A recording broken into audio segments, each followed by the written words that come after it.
the Within Orb podcast. Come get Within Orb. Hello, my name is Jen Zart, and welcome to Within Orb, a production of the Celestial Arts Education Library, a podcast bringing people together around the love of astrology, books. Join me as I interview people about the astrology books that changed their life and practice.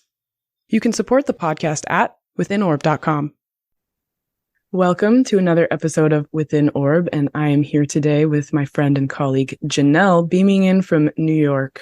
Welcome. Hello. Thank you for having me. Hello, hello, hello. Thank you for being here. And you are a veteran podcaster in your own right with Stars on Fire. Yes, ma'am, I am. It's been 8 years since we started that podcast this year. It's wild. That's amazing. That's amazing. So we are here to talk about your relationship to astrology via books. Do you remember which book was the first astrology book in your life? Gosh, it's so hard to say because I was just telling you that I used to go to the library a lot. So the occult section of the library, I'd go to my fiction and then I'd go there. So I wish I had a spreadsheet of all the books I used to have when I was a kid, just taking them out. But the one that sticks out the most is Linda Goodman's Love Signs. Because, I was in middle school and high school. So it's just like, hey, I want to know about my crush this week and how we match. So that was always cool to have on hand. And I would share with my friends at the lunch table and they'd be, just be, enjoying the book and giggling and laughing about the different things she would say. And of course, nothing ever came of it, but it was always a good way of learning astrology, I think. Did you then become kind of the couples counselor for your group of friends? A little bit, because I always would bring in those books to school. So whatever I was looking at moon signs and Venus signs, that was how I was learning, was with my friends, sharing what I was learning. And, thankfully they were really open and cool about it. Very cool. Very cool. All right. So we're going to cast you into a very remote place and you can only take 3 books with you in addition to the ephemeris. What are some of the astrology books that you're going to have with you in that? I'm a nerd, so I'm going to want really thick books. So I can just have lots of reading material for as long as it takes to get me off the island. But probably I like Sue Tompkins' books because she gives a lot of background. So probably her aspects or the Contemporary Astrologer's Handbook is really good. Also Aspects in Astrology is really good from her. She extrapolates a lot and gives lots of examples. Also, Hellenistic Astrology by Brennan is pretty great. Very thick. You could build a whole structure with that one. Listen, I would be pretty content for probably a couple of months with just those 3 alone. Right. Yeah. So with Aspects in Astrology, tell me more about the juice, the meat inside of that one. What are you getting from Sue's mind as a practitioner?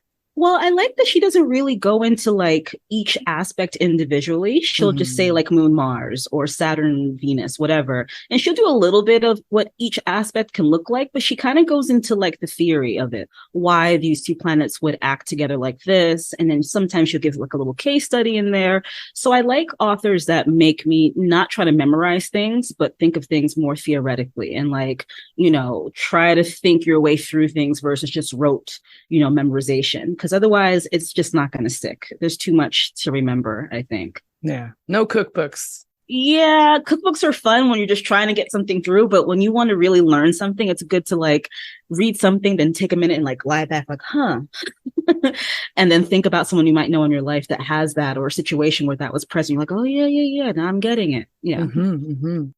All right. And Hellenistic astrology, what would you say if you could tweet a thing? Well, I guess we're not tweeting anymore because Twitter's dead. But if you could condense down in a nutrient dense morsel of what you take away from Chris's massive Hellenistic astrology, what would it be? There's just stuff that I didn't learn the first time around because I was learning by myself, so it's more structural.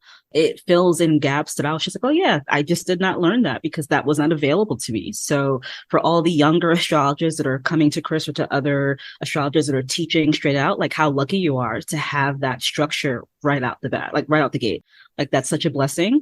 But also, I just think it's cool to have such dense old information that you can pull from this shit works. This is its oldest time and it still works. And that's so cool to me. Yeah. So was that the first encounter with Hellenistic for you? I think so. Well, no, Sam Reynolds was kind of in whole signs too. So I was getting stuff from him.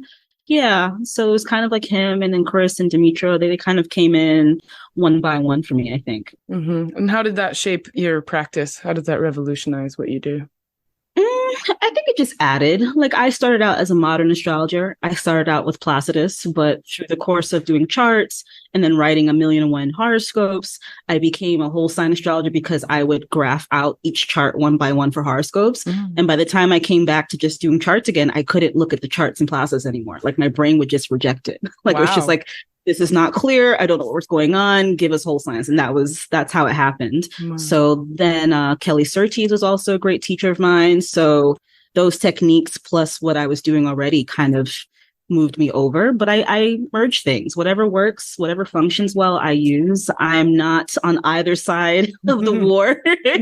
I'm neutral. If it works, it works. We're here to help clients and to help people and to do good astrology, and that's where I stand. I love it. Yeah, it's a sign of like, I know what the tools are, and right now this problem needs this tool, and this one needs that tool, and here we go. Yep, you know? That's it. Yeah. So you've written horoscopes, 1,000,001 horoscopes, yes, and seen clients. Like, talk about the divide, that part of the practice, right? You've got a mass that you're speaking to when you're writing a horoscope, and then one person you're speaking to when you're in the client chair. It was funny. I went back to one of my old horoscopes and I looked at the comments and they're like, this is really vague. And I was like, yes, Susan, I'm writing for over thousands of people. This is not just about you, right? So that's where horoscopes kind of stop. Like, I'm really writing for thousands of people and I can't be detailed. You know what I mean? And so I think that's often overlooked with horoscope readers. It's like, this is not about your individual chart. This is like a general energy and what might be happening based upon your sign on the rising, right? As the ascendant sign. But when I'm able to sit down with you with your chart, it's a different story, right? I can look at all sorts of fun things, progressions and solar returns and transits, and then we can get into the juice. But otherwise, it's supposed to be vague. It's supposed to appeal to many different people and hopefully help those that it hits. And if it's not, maybe it will encourage them to seek out an astrologer for more help. There you go. Exactly. Yeah. And it's a different way of looking, right? You kind of have a different focus. And so, relax the gaze a bit and check the weather. Yeah. This is so vague. I was like, yes, it is. right. But you can find me here. Yes. Okay. So, and then if you had that third book, what would the third book be in your desert island experience? It's a toss-up. I'm probably going to sneak at least 2 more in, but there's a Wonderbook of True Astrological Case Files by Judith Hill and Andrea Gehrz. It's a small book, but it's really cool because they go through like actual case studies, which I love. And they give examples of, different charts and like stories. It's mostly stories. It's stories, but through the lens of astrology. So it's really cool if you're like, is this real? And then you see these examples like, yeah, it's pretty real. Yeah. So did they collect this based off of real world examples? I think these are more their personal clients over the years, and that they pulled from those cases and said, here's a story and an example. Yeah. So I found it really enjoyable. It was really fun to read through, even though it's really short. But I wish more astrologers would do that, just like making astrology less about the technique and more about the real world examples of cases. All right. So that's a challenge out to all the listeners here to pony up and write down your client experiences and maybe pick up the Wonderbook of Astrological Case Files to see how they did it and maybe model more publications like that. Yeah, it's just fun reading. Yeah, very good. Yeah. You said you're sneaking another book in. Yeah, on the heavenly spheres. Again, it's very similar to kind of Hellenistic astrology, but it's more structural based, so I'd probably be on that island just like studying. Yes, this is a very good textbook. I call it the Blue Book. It's got a lot of nuts and bolts of traditional. Yeah, so Sam Reynolds recommended me that one years ago, and I just was like, oh, this is fun. Like, it's just good nuts and bolts, like you said. Like if you had a school book primer, that would be the one you would get.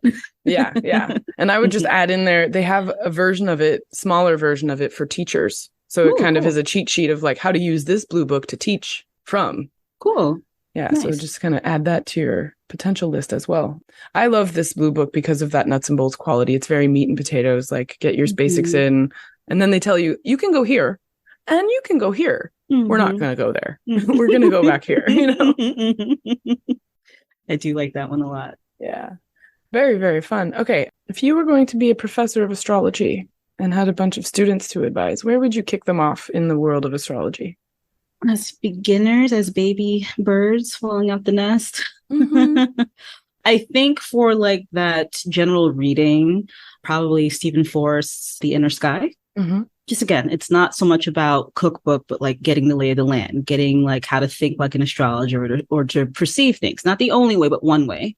And before we go on, what is it about his way of perceiving that really speaks to you? Again, I like that storytelling element of it. Just stepping back and saying, instead of trying to memorize these traits, see how it manifests in the world, how it shows up in people, how it shows up in the way that we live, so that it's easier to kind of grasp the information. Like, I like when I'm able to look at the world and say, yeah, that's Taurus. Well, like, yeah, that's the Gemini expression. Oh, yeah, that person's very mercurial. Like, I can see, the embodiment. So it's not so much, again, about like, is it exact match? No, but it's a combination of many different things at once. I like that word embodiment in that sense of you're holding space for like what's actually showing up, right? Yeah, because I think astrology is everywhere. Yeah. In every different thing, and I think it's just a part of our world. So yeah, that's also what brought me to acupuncture, actually, because they have the same philosophies, right? Go on. So as above, so below. Mm-hmm. And man has the best health or is in harmony when he's in harmony with the heavens and the earth, because we're right in between the two. So we're not separate. Right. Right. So you have to figure out how everyone's moving and living and, influencing each other at all times. Wow. Very cool. So I like that one. There's also The Only Astrology Book You'll Ever Need. This is more cookbook stuff. Uh-huh. Again, it's going to give you definitions and, planets and signs and houses and things like that. So I just think if you're looking like what all the different pieces are, I think those are pretty good. Mm-hmm. And then also The Essential Guide to Practical Astrology is another good one, similar to the last, very cookbook, but gives a lot of good information, I think. Mm-hmm. And that one was by April Elliott Kent. Yes. So what would you say would be the difference between Joanne Woolfolk's Only Astrology Book You'll Ever Need and then The Essential Guide by April? I think April's is a little bit more detailed.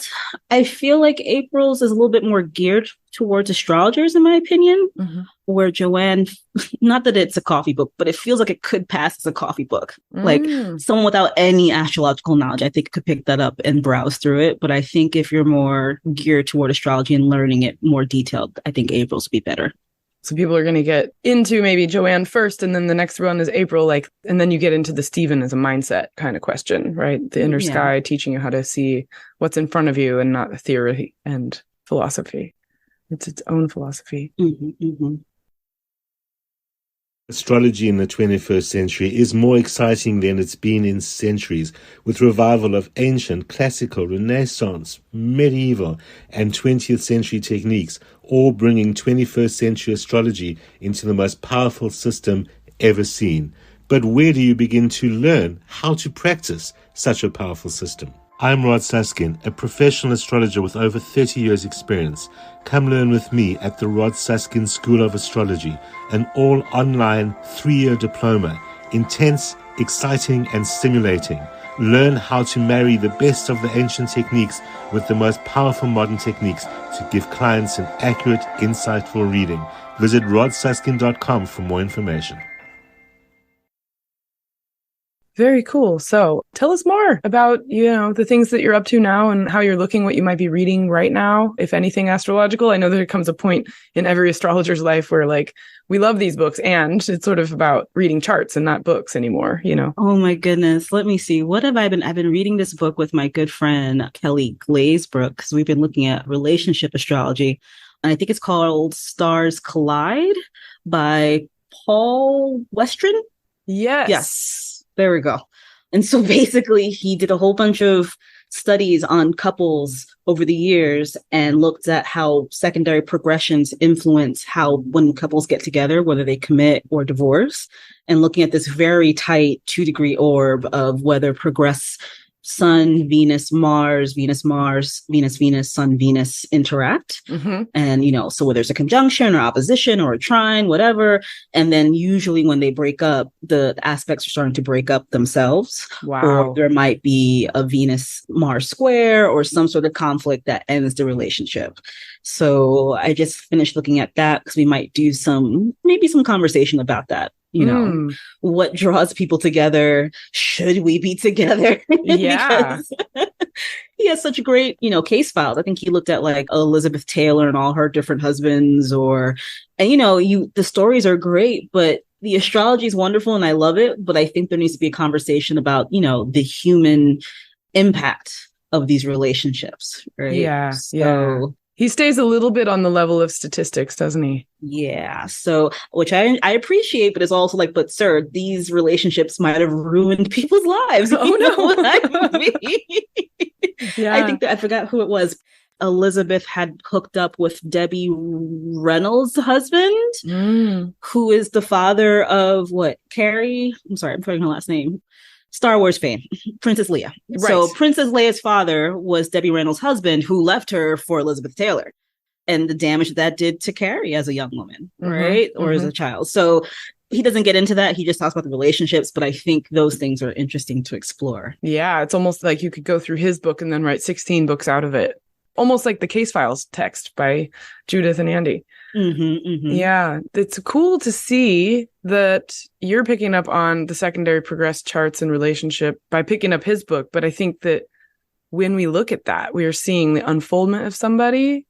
So when he's talking about it, and also in your experience, when you're working with couples, is it for your analysis better to look at the progression chart versus the natal chart for each person, like my progress chart versus your natal chart? Or would it be my progress chart and your progress chart in combo? I think it's all of them, you know, progress to natal, natal to progress to progress. Like they're all kind of telling a different story. I'm sorry, it was Carrie Fisher before anyone was yelling, who? Carrie who? Like, yes, it's Carrie Fisher. I'm sorry. No worries. Just blanked on it. Yeah, but I think all of those charts are important. It's interesting that he didn't really touch upon the natal as much because, you know, it's interesting he would say that some people don't have really any natal connections that we would think of in terms of synastry, but the progressions got them together. But because sometimes natal has nothing to hold them together, when those progressions are finished, there's nothing to stick them as a couple. Right. So that's very interesting too. You're like, huh, like, you know, maybe people, I don't know if that's something people want to do. Right. They might not like hearing that of like, oh, I'm so madly in love with this person, but my secondary progressions are the only reason why. And so after this goes away, then it just, you know, like there's no natal glue there, you know. But maybe that's good. Maybe like, you know, maybe that will help people to say that not all relationships are meant to last forever. You took the words right out of my mouth. Right. You did. Honestly, that is a very important question to ruminate on. Of like, you know, some relationships just need to be this long, and it doesn't mean it failed. It means that it was short. Yeah. It meant to teach you something, to help you to grow up. Like, again, looking at Elizabeth Taylor, like she was getting married at like what? 18, 19 years old. And I'm just like, girl, what's wrong with dating? Like, why do we have to marry everyone?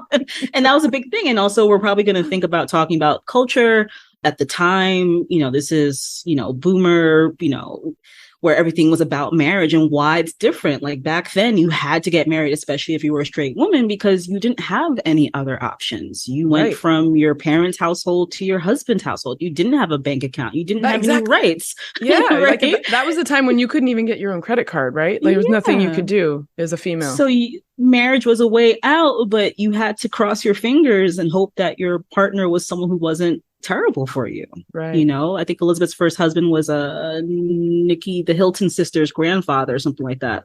And he was abusive. So she had to get out, you know, so like that kind of stuff. So it's a lot because I feel like we're in this age where everyone is either not getting married and choosing not to, or, you know, desperately wanting to get married. But it's just like, maybe we need to reconsider what that means. Like, why are we getting into relationships? Are they as important? And what's changing? The culture is changing. It's not 1945 anymore. The culture is different. Yeah. And even the taboo on divorce is lifting. It just feels like people are saying, okay, we come together at this point and now it's time to separate, and then new relationship comes in. And it's almost like even mirroring, because I feel like the way that, at least in the US environment, marriage, as it's instantiated as an institution, is very tied up with capitalism. You get these benefits if you try to nuclear family and then go off and buy all the things you're going to need as that little unit, right? Mm-hmm. But job security, there is an expectation you get your job and then you get your, 50-year bonus gift. Those jobs don't exist. And the idea of being married for life also is a fiction now. Like it's like, okay, you bop around from job to job, and you might bop around from marriage to marriage or relationship to relationship. And this expectation of forever that came out of that mid-century fantasy is just not here anymore. And it didn't exist then either, because a lot of these relations, like, well, they did. I mean, that's why it was really interesting to read, because just like, we have this kind of glamorized, sanitized image of that time period that when you read these case studies did not exist. Mm-hmm. I think they had one with Lana Turner. She was an American actress, and she hooked up with some, I guess, a mafioso, and he turned out to be abusive, and her daughter ends up shooting and killing him in defense of her mother. I mean, there's pictures of it online if you look for it, and it's just like, yeah, so the glamour is not really real, but the relationships are still the same. So maybe here in present day, how do we need to perceive our relationships differently, or how do we need to change to make healthy relationships? Or maybe astrology can help, or like, listen, this is not going to be forever, but here's what you're going to learn and here's what you can do. Or I don't know. Well, I think it's also the astrology through looking at this Paul Westran secondary progression research kind of shows, hey, we can actually chart out when this is intensifying, when it's solidifying, and when it's dissolving. And there's no shame in saying we've done the work and this was our job and it's done now. And let's uncouple in a gracious way and go on to the next thing, whatever that might be. And then there'll be things where it's like, oh, you're not done working together. You're actually here for a while, and like alleviating some of the shame of separation and that idea of failure, because it's ending. Like ending and failure aren't the same. Exactly. Right. So the other thing is really interesting is like looking at couples who have lasted, quote unquote, a lifetime, and maybe even trying to figure out the rough patches. How did they weather that? What made the difference between staying together and not staying together? So there's this couple I want to look into. I think it's I'm forgetting names, but they're a dance couple from the 1950s, and they stayed together until the time of his death. But they had squares and oppositions throughout their progressions. And it's just like, so what made them stick together? Mm-hmm. So I love that research to figure out and talk to them. Like, so did you ever feel like leaving? Like, or did you, what made you stay? Tell us. Like give us some tips about that. Give us some tips, right? Yeah. I often find with natal synastry, a Saturn contact really is very strong glue to keep something over the course of time, because it's that commitment of saying, okay, I'm going to sacrifice something that I might do individually because I care more about this union than getting mine over here. Yeah. And I mean, the book is great, but he doesn't really go into, he just sticks to Sun, Venus, Mars. He doesn't go into angle rulers. He doesn't go into descendant. So there's still a lot of information that is not in the book. So it's just about the timing of stuff and what brought them together versus anything else. So there's a lot to consider when it comes to relationships. And I like talking about them. They're pretty interesting. Very cool. Very cool. Mm-hmm. Well, thank you for sharing. And anything else you're reading at the moment that piques curiosity? I put it down, but there's a series, Mapping the Psyche. Mm-hmm.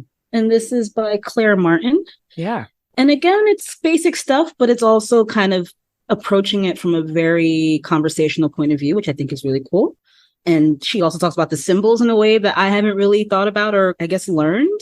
So that's been pretty cool. Like the circle is being long considered to be the most perfect shape of all and is the image of pure spirit, for example. Or, the vertical line is a symbol of the mind. The horizontal line is a symbol of the body. So how you're putting the symbols for the planets together and I'm like, oh, snap, that's amazing. Yeah. Back to basics, but they're so profound in their simplicity. Yeah, that's pretty Very cool. So things like that. It's a trilogy. So this is the first book. So hopefully I'll get back into it and let you know what I find. Oh, amazing. Thank you so much. Thank you for spending time with me today. And where can people find you? You can find me on the remnants of Twitter at jsoabove. You can also find me at soabove.com. Should Stars on Fire come back, you can find us there too with Mecca Woods and I. And I think that's it. Okay. Thank you so much. Have a blessed day. Thank you. Bye. Thank you for listening to Within Orb. To learn more about the Celestial Arts Education Library or to become a member, visit our website at CAELi.institute. That's www.caeli.institute. If you enjoyed this episode, please help spread the word. Follow or subscribe to Within Orb in your podcatcher of choice, rate it 5 stars, or write us a happy review. This helps others find the show. We also want to give a big thanks to the indie band The E-Block for contributing their song Wake Up for our intro and outro music. You can find them at their website, eblockband.com.